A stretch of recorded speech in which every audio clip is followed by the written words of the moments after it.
नमस्कार। आज मंत्रिपरिषद में 36 एजेंडों पर निर्णय हुए। 36 सबसे महत्वपूर्ण एजेंडा जो मंत्रिपरिषद में लिया गया था आज वह शिक्षा विभाग का एजेंडा था। इसके अंतर्गत जो बिहार में उत्तीर्ण हुए जो मैट्रिक एंड इंटरमीडिएट उत्तीर्ण जो छात्र छात्राएं हैं उनको शिक्षा विभाग की नौकरियों में प्राथमिकता देने का निर्णय लिया गया। इसके लिए बिहार राज्य विद्यालय अध्यापक नियुक्ति स्थानांतरण अनुशासनिक कार्रवाई में सेवा शर्त संशोधन नियमावली 2025 की स्वीकृति दी गई है। इसके अंतर्गत जो प्रावधान किए गए हैं उसमें विद्यालय अध्यापक के पद पर नियुक्ति हेतु रिक्त पदों का 40% पद बिहार राज्य के अंदर अवस्थित शैक्षणिक संस्थाओं से मैट्रिक अथवा इंटरमीडिएट उत्तीर्ण अभ्यर्थियों से भरा जाएगा, परंतु 40% रिक्तियों के विरुद्ध तदनुसार योग्य अभ्यर्थी उपलब्ध नहीं होने पर शेष रिक्तियां 60% रिक्तियों के लिए अर्हता प्राप्त कोटि के योग्य अभ्यर्थियों द्वारा भरी जा सकेगी। इसका तात्पर्य यह है कि जो राज्य सरकार जो बिहार राज्य विद्यालय अध्यापक नियुक्ति नियमावली में जो प्रावधान है पूर्व में 50% जो सीट ऑलरेडी हैं वो विभिन्न जाति आधारित रिजर्वेशन के लिए आधारित रिजर्वेशन है, जिसमें केवल बिहार के मूल निवासियों को ही आरक्षण का लाभ प्राप्त होता है। तो 50% पहले 100 में 50% ऑलरेडी आरक्षित हो गए हैं। 10% जो आरक्षण है वह आपका इकोनॉमिकली वीकर सेक्शन है, वो भी बिहार के मूल निवासियों के लिए है। अर्थात 60% ऑलरेडी आपका 100 में 60% ऑलरेडी आपके बिहार के निवासियों के लिए आरक्षित है। बच गया जो 40% है उसमें 35% जो है महिलाओं के लिए, बिहार की महिलाओं के लिए आरक्षित है। तो 60 पहले हो गया, उसके बाद 35 जो 40 का जो 35% है वह भी ऑलरेडी बिहार के मूल निवासियों के लिए आरक्षित है। अब जो बच गया है मतलब जो 40 में 40 का 35 भाग के बाद जो बचा जो 65 भाग है 40 वाला, अब उसमें 40% जो रिजर्वेशन है वो बिहार के ऐसे स्टूडेंट जो मैट्रिक और अथवा इंटरमीडिएट पास होंगे उनके लिए अब आरक्षित हो जाएगा।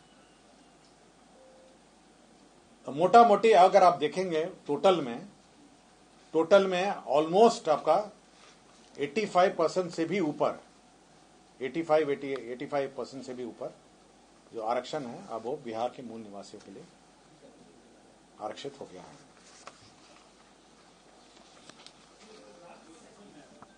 कौन सा? हाँ, कैलकुलेशन आपको समझ में आ गया? देखिए आपका 50% ऑलरेडी आरक्षित हो गया, वो तो मूल निवासी का हो गया। 10% आपका इकोनॉमिकली वीकर सेक्शन के लिए हो गया है। क्लियर हो गया आपको? अब बच गया आपका 40% जो अनारक्षित था पहले। पिछले कैबिनेट में 35% उसका भी आरक्षण में आ गया, महिला आरक्षण मूल निवासी। तो 40 का 35 कितना हुआ? 40 जो अनारक्षित था उसमें 35% ऑलरेडी मूल निवासी का हो गया। अब बच गया 65। अब उस 65 का 40% ऑलरेडी आप इस प्रावधान के अनुसार अगर वो मैट्रिक और इंटरमीडिएट पास होंगे तभी वो एलिजिबल होंगे। अब बहुत ही छोटी सी संख्या है जो अब पूरे सूची में अब अनारक्षित रहेगी। ये कोई भी बोर्ड होगा, बिहार के कोई भी बोर्ड, आईसीएसई हो सकता है, सीबीएसई हो सकता है, बिहार की शैक्षणिक संस्थाओं में जिन्होंने पास किया हो उन्हीं के लिए।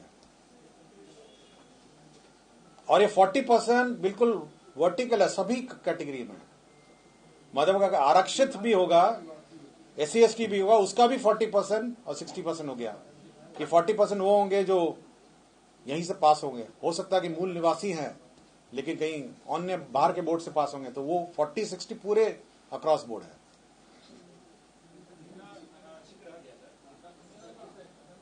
% रह गया मोटा मोटी। 40% आपका अनारक्षित हुआ।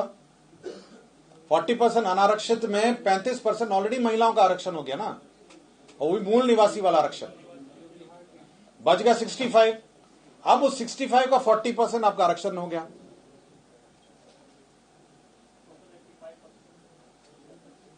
क्लियर हो गया आपको? हाँ, मोटा मोटी क्लियर हो गया आपको? तो मोटा मोटी डोमिसाइल पॉलिसी जो है ओवरऑल लागू हो गई है कि बिहार के मूल निवासियों को ही अब मूल निवासी या फिर जो यहाँ के मैट्रिक और इंटरमीडिएट या परीक्षा जो पास किए हैं, जो भी 10th एंड 12th उनको मिलेगा। कौन सा? आप मल्टीप्लाई कर लीजिए ना आपको। अगर आप अनारक्षित आपका 40 था, 40 में 35 हो गया आपका आरक्षण, महिला आरक्षण 40 महिला आरक्षण हो गया, 40% में 35% हो गया महिला का आरक्षण, उसमें पुरुष का रह गया 65। अब मतलब पुरुष और महिला अलग जो अनारक्षित हो गया, अब उसका 40% अब हो गया जिसने 10th एंड 12th पास किया। ये फॉर्मूला सबको समझ में आ गया? कौन सा? हाँ, जो यहाँ के 12th एंड 12th है, अगर उस कैटेगरी में आएंगे, मतलब वो नॉन, मतलब उस स्मॉल कैटेगरी, वो तो बहुत स्मॉल कैटेगरी है। उनका कहना है यदि दूसरे राज्य के बच्चे यहाँ के बोर्ड से 10th और 12th किए, हाँ, जो यहाँ पे पढ़ते होंगे ऑब्वियसली यहाँ के निवासी हो ना, मोटा मोटी यहीं के निवासी हो ना। अगर उसने 10th एंड 12th यहीं पास किया तो इस कैटेगरी में 40% में तो आएगा ही वो।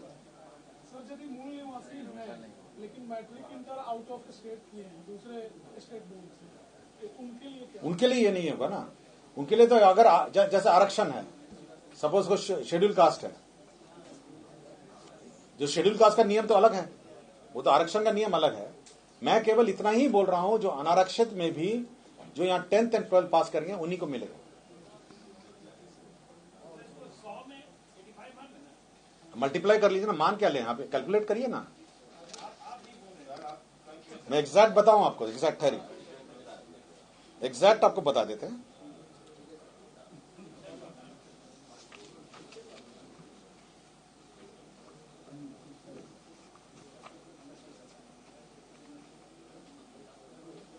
ये टोटली केवल 15.6% होगा जो बिहार के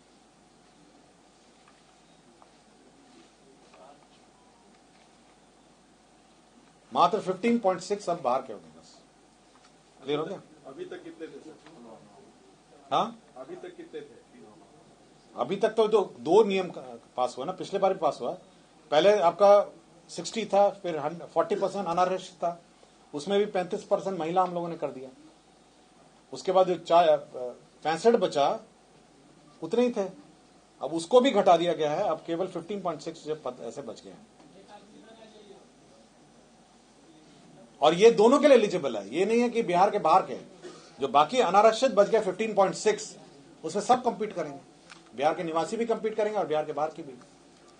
मतलब ये नहीं है कि मतलब 15.6 में भी, और मोटा मोटी अगर आप समझ लें कि अगर 10% बाहर के आते होंगे तो 15.6 का भी 10% आप समझ लीजिए, तो 1.5% 2% आपका मतलब बाहर के लोग होंगे और बाकी बिहार के लोग होंगे। मतलब आपका 98%, 95, 98% बिहार के लोग होंगे। क्लियर हो गया आपका? मतलब 15.6 जो है वो टोटल अनारक्षित है। अगर उसमें भी आप 80-10 या 80-20 या 90-10 करेंगे तो मोटा मोटी आपके जो बिहार के जो निवासी हैं उनके लिए मोटा मोटी वो होंगे 98% बिहार के लोग होंगे जो क्वालिफाई करेंगे। 2% बाहर का कोई होगा। क्लियर हो गया आपको? स्पष्ट हो गया ना? मतलब 2% होगा। क्लियर हुआ आपको? अब इसमें कोई डाउट है? मतलब जो टोटल अनारक्षित है वो 15.6 है, जिसमें फिर बिहार के और बाहर के लोग कंपीट करेंगे। हाँ, दोनों शामिल होंगे। और यूजुअली जो ट्रेंड देखा गया है, अगर 10% भी बाहर का होगा तो 15.6 में 1.5% बाहर के लोग होंगे और बाकी लोग यहां के होंगे। तो आपके अगर 1.5% होगा तो आपका हो गया 98.5 बिहार के लोग होंगे। तो ऑलमोस्ट आपका 100% हो गया, 98.5। क्लियर हो गया? तो 98.5 आपके बिहार के निवासी होंगे। क्लियर हो गया आपको? किसी को इस एजेंडा पे पूछना है कुछ? सर ये सभी नौकरियों के लिए या सिर्फ शिक्षा विभाग? यह शिक्षा विभाग का टीआरई फोर्स है। मैं शिक्षा विभाग के बारे में बोल रहा हूं। 15.6 में भी सभी कॉम्पीट करेंगे, और अगर आप अनुमानित रख लीजिए 5-8% या 6% बाहर के लोग होंगे, तो 1% बाहर का कोई होगा, तो 99% आपका हो गया ना डोमिसाइल। क्लियर हो गया आपका?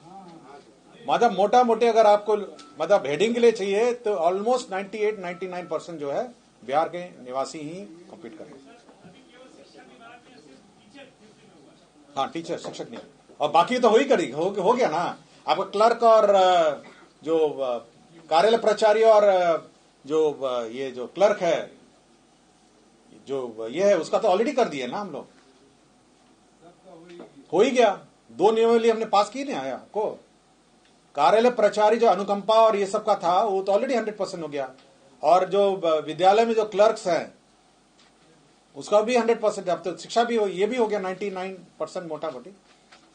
तो 99% अभी लोग जो हैं वो इसमें आप क्वालिफाई होंगे, और ये टीआरई 4 से शुरू होगा। मतलब टीआरई 4 जो परीक्षा है उसमें ये लागू होगा, और पूर्व में माननीय मुख्यमंत्री जी ने ऑलरेडी घोषणा की है कि टीआरई 5 अगले साल 2026 में होगा, और 2026 में टीआरई 5 होने के पूर्व एसटीईटी की जो परीक्षा है वो होगी। इसलिए वैकेंसी जो है हम टीआरई 4 और टीआरई 5 का बांट के हम लोग जितनी ओवरऑल वैकेंसी है वो 2 परीक्षाओं में बांट के हम लोग रखेंगे।